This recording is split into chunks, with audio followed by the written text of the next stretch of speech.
Le chrétien peut être tenté de vivre sa foi comme un tête-à-tête exclusif avec Dieu, en oubliant qu'il est le Dieu et Père de notre Seigneur Jésus-Christ. Ou bien comme un tête-à-tête exclusif avec Jésus-Christ, en oubliant que Jésus se veut entièrement tourné vers le Père.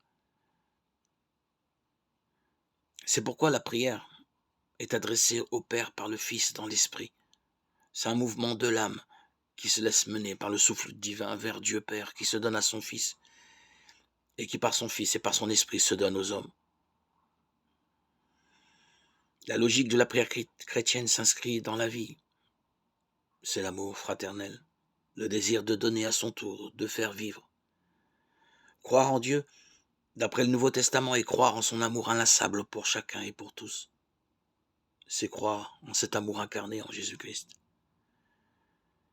C'est y croire vraiment parce que l'Esprit de Dieu vient en nous, pour nous en rendre témoignage au plus profond de nous-mêmes. Romains 8,16.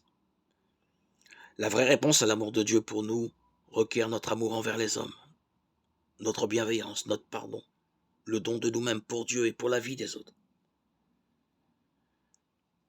Voici comment s'est manifesté l'amour de Dieu au milieu de nous. Dieu a envoyé son Fils unique dans le monde afin que nous vivions par lui. Voici ce qu'est l'amour.